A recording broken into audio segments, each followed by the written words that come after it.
Olá pessoal, tudo bem com vocês? E hoje a gente vai continuar dando andamento ao nosso estudo e hoje vai ser João e o livrinho aberto.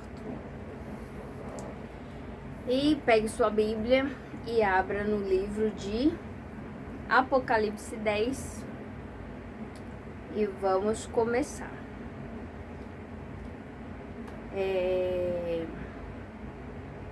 Então, o outro estudo, né, que a gente teve foi falando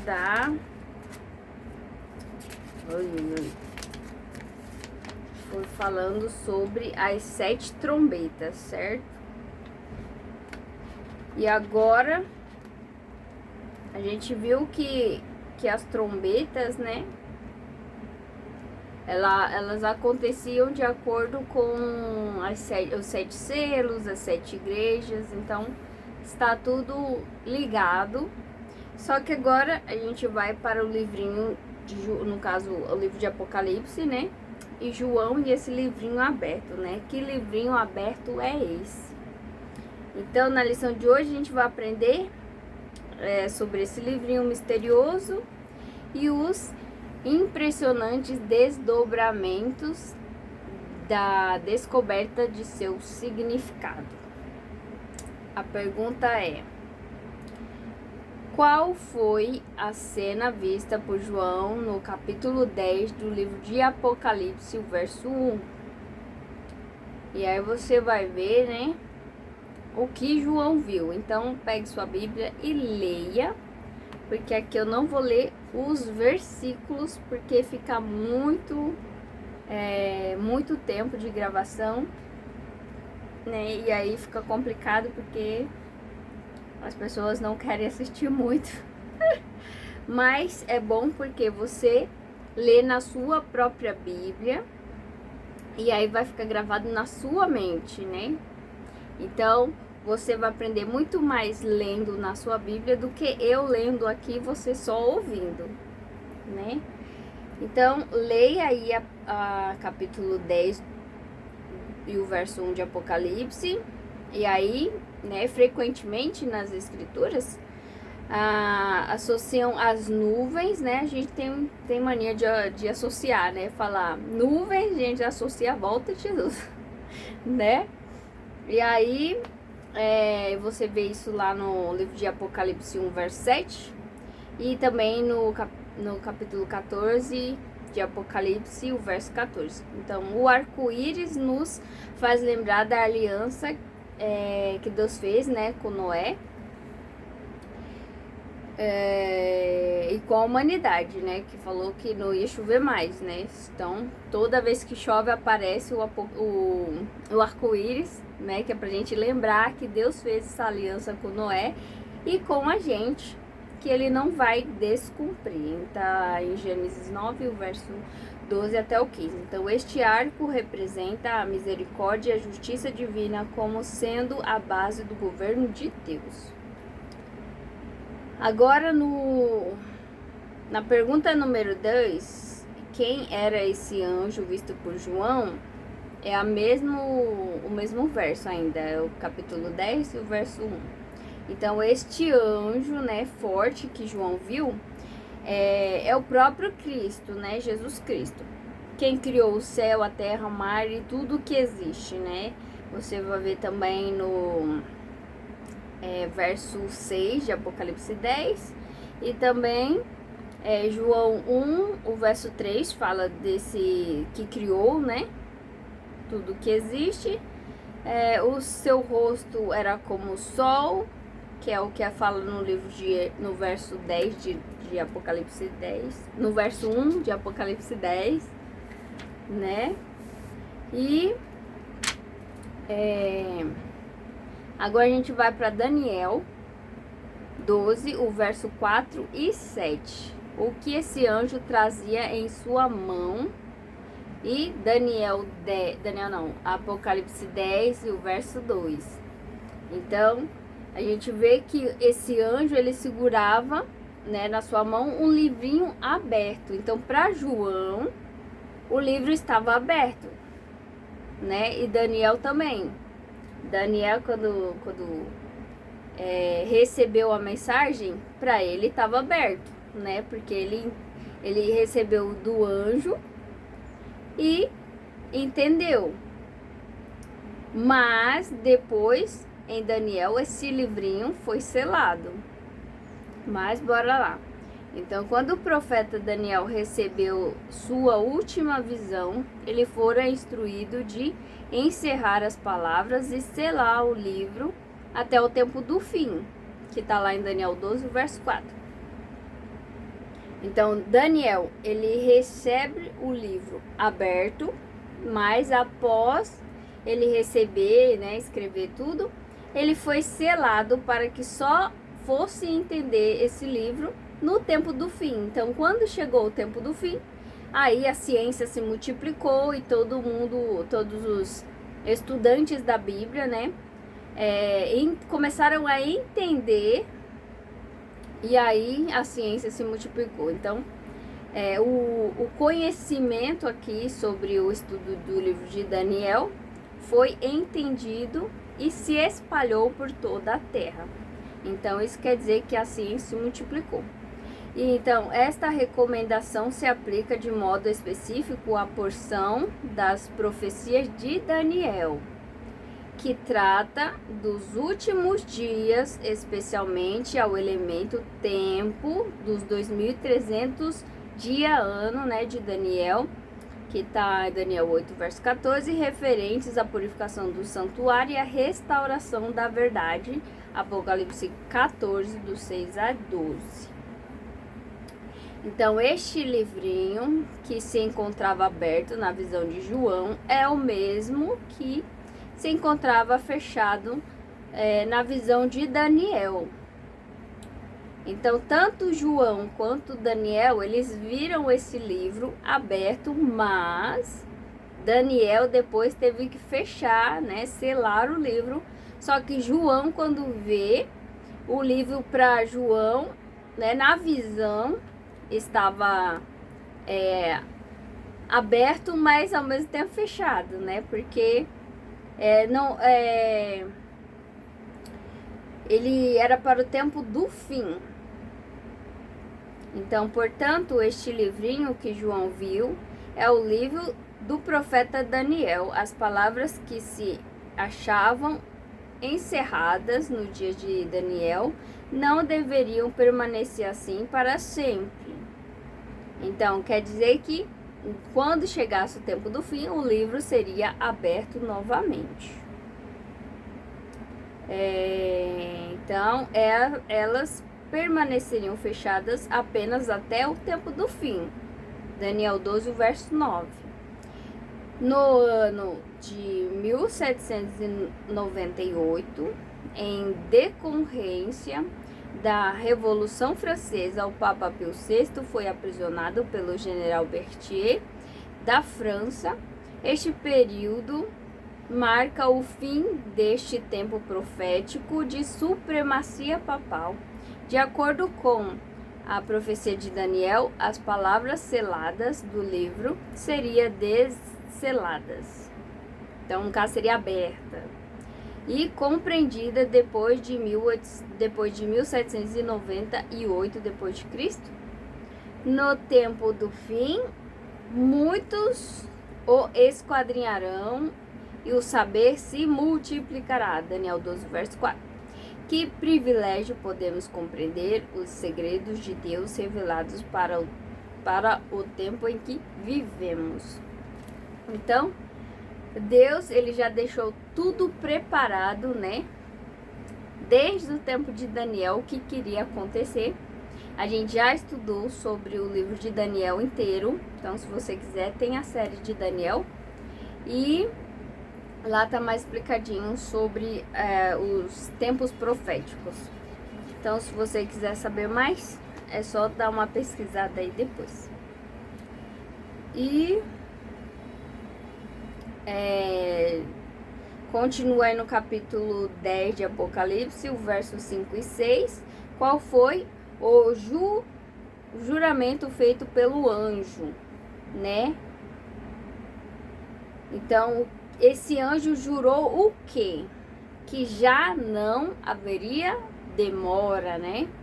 Depois desse período, né, depois de terminar os 2.300 anos, né? A profecia maior que tem no livro de Daniel e profético também, não haveria demora. Então, essa profecia não se refere ao fim da história, mas ao ponto na história em que as profecias de tempo de Daniel 8 até o 12, né, capítulos aqui, se cumpririam. Daniel 8, o verso 13 e 14, Daniel 12, o verso 7 até o 12, usando o historicismo como método de interpretação profética, identificamos o cumprimento das duas maiores profecias de Daniel, das 1.260 anos, né? E 2.300 anos, em 1798 depois de Cristo e 1844. O período que se segue é chamado de tempo do fim. Daniel 11, o verso 40 e Daniel 12, o verso 4 e 9. Então a gente vê que tempo determinado, né, existiu até o cumprimento das profecias aqui de Daniel. Então, a partir de 1844 não há mais tempo profético. Então, o que isso quer dizer?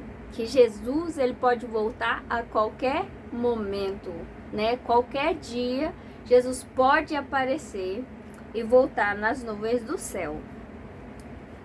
É claro que tem aí algumas coisas que precisam acontecer, mas isso vai acontecer muito rápido, né? Tipo, sei lá, eu vou chutar aqui 1 ano, né? De acordo com o livro de Esther. Tem um sermão aí já preparado. Qualquer coisa eu gravo, né, pra vocês. Que é falando sobre isso, né? Que tem um paralelo ali com a volta de Jesus e todos os acontecimentos. Mas é outro estudo. E agora Apocalipse 10, o verso 8, que ordem recebeu o anjo? João, que ordem recebeu João. Então, o anjo disse para quê? Para que João fosse, né, e pegasse o livrinho aberto da mão do anjo. E aí João vai lá e pega, né, o livrinho aberto. Então, no verso 9, o que o anjo disse que aconteceria depois que João comesse o livrinho? Aí multidões, né, de estudiosos da Bíblia em vários lugares do mundo fremiam com a mensagem de que o tempo do fim se aproximava. Muitos acreditavam que o término do período profético de 2.300 anos assinalava a volta de Jesus. Assim, a alegria que encheu seu coração com a cena de que Jesus voltaria em 1844 foi como mel na boca, porém o doce se tornou amargo no estômago, né? Que foi o quê? O grande desapontamento que aconteceu dia 22 de outubro de 1844. Porque eles acreditavam que a purificação do santuário era algo terrestre, né? E aí também acreditavam que o santuário era a terra. Então tinha coisas ainda que eles precisavam estudar para compreender que a terra é o pátio e o santuário, o verdadeiro santuário, está no céu, que é a própria casa de Deus. Então isso daí eles ainda não tinham um claro entendimento, né, sobre o livro de Hebreus. Mas aí a gente vai continuar aqui. E Apocalipse 10, verso 10, o que representa essa experiência agridoce vivida por João? Então, foi o batista Guilherme Miller quem proveu um dos cálculos mais elaborados sobre a profecia das 2.300 tardes e manhãs e a purificação do santuário de Daniel 8, verso 14. Então, depois, com os estudos adicionais de Samuel Snow, milhares de pessoas passaram a aguardar, né, com grande expectativa, o retorno de Cristo para o dia 22 de outubro de 1844, quando terminariam os 2.300 dias proféticos. Todavia, o dia passou e Jesus não voltou. Foi um grande desapontamento. O doce tornou-se amargo. Então, o que aconteceu aqui? Guilherme Miller, ele era da Igreja Batista, certo? Então, que nessa época de 1844, a Igreja Adventista não existia. Existia um grupo chamado, acho que era Advento, uma coisa assim, né? Depois surgiu a Igreja Adventista, mas foi nesse período profético, né, de tempo. E aí, Guilherme Miller, ele, cheio do Espírito Santo, foi levado a estudar o livro de Daniel. E aí ele fez os cálculos corretos, né? Ele fez tudo, no caso, a conta correta, certinha, né? Guilherme fez a conta certinha, mas ele errou o acontecimento, né? Porque eles achavam que era a volta de Jesus, porque eles ainda não tinham o conhecimento do santuário celestial e de que a terra era o pátio e não o lugar santo. E aí, quando ele começa a espalhar esse conhecimento que ele teve pelo Espírito Santo, né? As pessoas começaram a ficar muito felizes, né? Porque Jesus ia voltar, não sei o quê. E muitas pessoas venderam suas casas, fazendas e tudo que tinha para investir na pregação do Evangelho para que Jesus voltasse logo, né? E que todo mundo ouvisse, né? Porque precisava ouvir no mundo inteiro. E aí, Jesus viria. Só que eles se esqueceram desse detalhe, né? Porque eles entenderam o cálculo, mas o acontecimento do cálculo estava errado. E aí foi isso que ocorreu o grande desapontamento, porque a volta de Jesus para o mundo foi mel na boca, mas saber que Jesus não voltou foi o grande amargor no estômago, né? Então isso foi o livrinho de Daniel se cumprindo no ano de 1844, mais específico, dia 22 de outubro de 1844. Então ocorreu esse grande desapontamento. Tem até o filme que é o começo, como tudo começou. Então, se vocês quiserem assistir, tá no YouTube de graça, né? Que fala sobre isso, né? E aí lá tem mais detalhes que é gostoso assistir o filme. E agora a gente vai para Daniel 8, verso 14, e depois Hebreus 9, verso 23. Então, segundo a profecia, quando o santuário celestial deveria ser purificado. E aí fala, né, até 2.300 tardes e manhãs, e o santuário será purificado. E aí, a chave para compreender Daniel 8,14 é a profecia das 70 semanas de Daniel 9. O cumprimento profético das 70 semanas comprova que Jesus era o Messias prometido. Ele foi tirado exatamente no meio da última semana profética. Ele deveria confirmar o concerto com muitos por uma semana, que é 7 anos, né? Uma semana profética, 7 anos. E na metade da semana, que é 3 anos e meio, faria cessar o sacrifício a ofertas de manjares, Daniel 9, verso 27. Que é o que Jesus fez, né? Ele se batizou, e aí depois ele morreu, depois ele ressuscitou, e aí a pregação continuou com Estevão, dando a última oportunidade para os judeus de continuar sendo o povo escolhido de Deus. Como eles mataram Estevão apedrejado,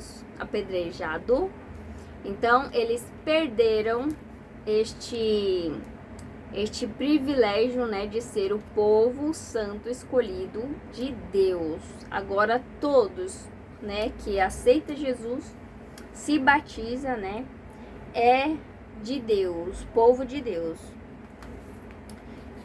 E no caso, pela fé, nós somos descendentes de Abraão. Agora não só mais os judeus, mas nós, os gentios, né, que éramos do mundo, se convertemos e agora somos povo de Deus pela fé, pela mesma fé que Abraão teve, nós temos e somos filhos de Abraão, né? Descendentes de Jacó.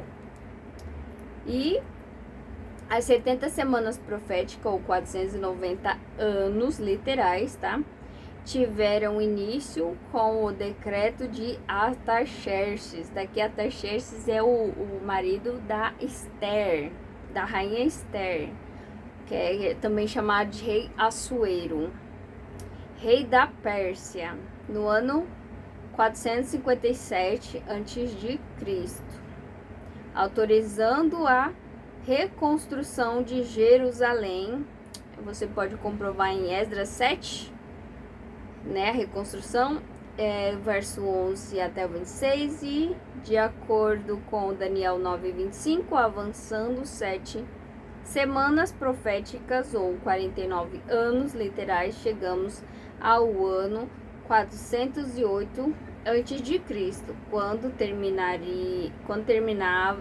termina a reconstrução da cidade, a cidade de Jerusalém, tá? Depois disso, viajando 79 semanas, ou 483 anos, chegamos ao ano 27 depois de Cristo, quando o Messias seria ungido, né? Aqui é o batismo de Jesus no ano 27. Jesus, nesse ano, foi batizado e iniciou o seu ministério público conforme a profecia de Daniel 9, verso 27. O Messias faria firme aliança com muitos por uma semana, né? Que é 7 anos, uma semana. Ou 7 anos, tá? Mas na metade da semana, que é 3 anos e meio, ou seja, no ano 31 depois de Cristo, Jesus seria morto, pondo fim a todo o serviço sacrificial, né? Que aqui no caso seria a lei cerimonial, né? A lei das cerimônias, né? De sacrifício de animais, que acontecia no Antigo Testamento, no Antigo também, no santuário, né? Que tinha aquelas ofertas de animais e tinha que matar os animais. Então, quando Jesus morreu, né? No ano 31, ocorreu esse fim de sacrifício de animais, porque o verdadeiro Cordeiro de Deus havia morrido. Então, após a morte de Cristo, restavam ainda 3 anos e meio da última semana profética. Este ano ainda serviram para a pregação do evangelho aos judeus, né, que foi com Estevão. Este período profético das 70 semanas termina no ano 34 depois de Cristo, ano em que Estevão foi martirizado, né? Quem lembra, Estevão foi apedrejado pelos judeus. Estas 70 semanas, ou 490 anos, eram um período seccionado ou cortado, né?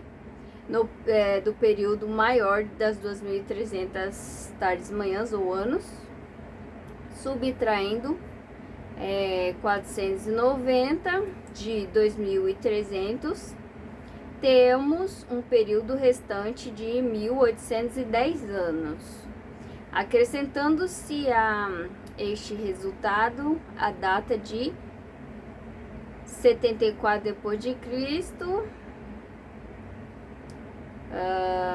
do apedrejamento de Estevão, chegamos à significativa data de 1844, fazendo uma comparação entre o calendário judaico e o atual gregoriano.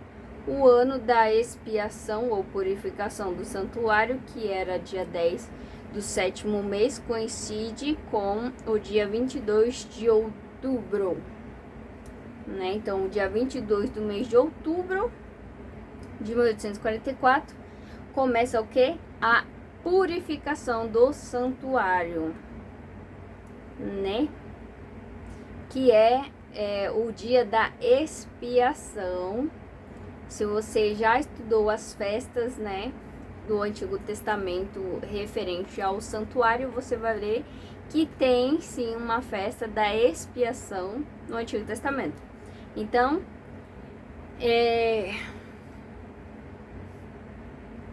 tem vídeo no canal falando sobre essas festas, tá? E também o cálculo também direitinho, tem também vídeo no canal no livro de série de Daniel. Tem lá explicando melhor.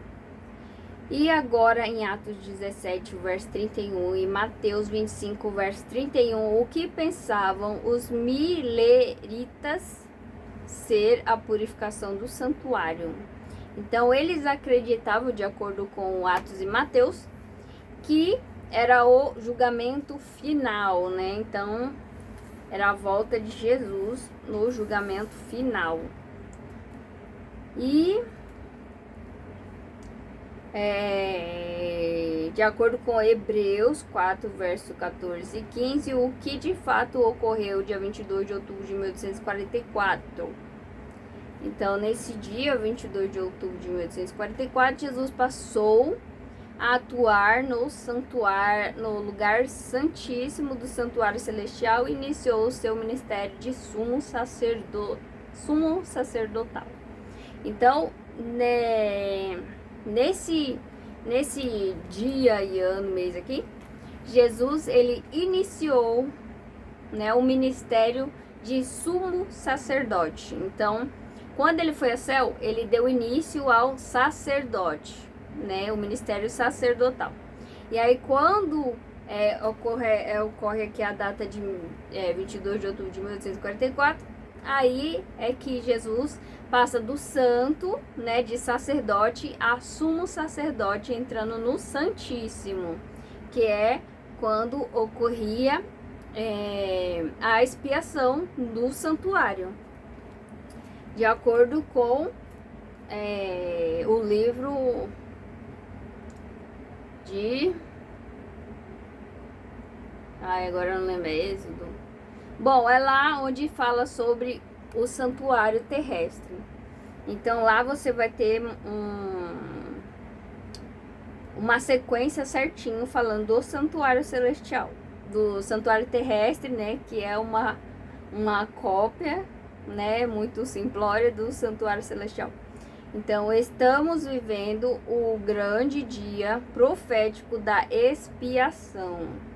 Lembrando que no dia da expiação, o povo era levado ao arrependimento, né, e contrição de coração. Então, nesse dia, o povo, eles se vestiam de roupa simples, né, e até o sacerdote também, né, tanto que quando Jesus veio, ele usava roupa simples também, né, roupa de linho, assim, basicona, porque ele estava mostrando, né, já aqui o que ele já iria fazer no céu, né, ele ia continuar o ministério até se cumprir tudo. E aí, no dia da expiação, tanto o sacerdote, o sumo sacerdote, o sacerdote, todos, né, tinham que usar uma roupa bem simples, orar, jejuar, pedir perdão pelos pecados e é um arrependimento sincero, né, porque o povo, se não confessasse tudo, né, eles seriam fulminados, né, na hora ali. Então era algo muito temeroso, não sei. E aí eles tinham que fazer isso para que fosse perdoado. Porque se alguém ali não fizesse tudo que era escrito lá na lei dos rituais lá, eles eram mortos no mesmo dia. Então aquele que continuasse com o pecado escondido era morto, que é uma referência, né, do que vai acontecer no futuro. Porque hoje a gente tem Jesus como sumo sacerdote, intercedendo por nós, né, nos defendendo de tudo que o inimigo vai lá e acusa a gente. Então Deus está sempre nos defendendo como nosso advogado e juiz. E aí aquele que não confessa os pecados e abandona, quando Jesus vir, vai morrer sem mais chance de arrependimento, porque ele teve a oportunidade de se arrepender enquanto estava vivo e não quis. Então, quando Jesus vir, encerra ali a oportunidade para ele. No caso, um pouco antes, né? Porque acontece o decreto de morte. Então, no decreto de morte, todos são obrigados a guardar a lei dos homens. Então, aquele que aceita vai receber a marca do diabo. Então, ali você já está decretando o seu fim. Então, você vai morrer em pecado se aceitar aquilo que homens, né, vão impor a você, e você talvez obedeça. Mas se você obedecer a Deus, você será salvo. Mas se não obedecer a Deus, você morrerá perdido para sempre. E quando Cristo encerrar esta obra de mediação e o juízo, ele voltará para dar a recompensa a cada um. Mateus 25, do verso 31 até 46. A profecia do livrinho aberto, que seria doce na boca e amargo no estômago, é uma alusão ao grande desapontamento de 1844, quando milhares de cristãos aguardavam pela vinda de Jesus e ele não voltou. Porém, o anjo instruiu: é necessário que ainda profetize a respeito de muitos povos, nações, línguas e reis. Apocalipse 10, verso 11. A igreja remanescente que estivera oculta no deserto por 1260 anos, Apocalipse 12, versos 6 e 14, seria revelada como um movimento mundial, e as verdades que foram pisoteadas pela ponta pequena seria restaurada. Daniel 8, verso 12, Isaías 58, verso 12, Apocalipse 14, do 6 ao 12. E é essa a mensagem de hoje, né? Essa é a mensagem do livrinho aberto, né? Estava selado, mas hoje ele está aberto, né? E, bom, até o próximo, né? Aqueles que eu não vi, Feliz Natal para vocês, né? Um próspero ano novo. Deus abençoe cada um de vocês. E até o próximo estudo. E é isso aí.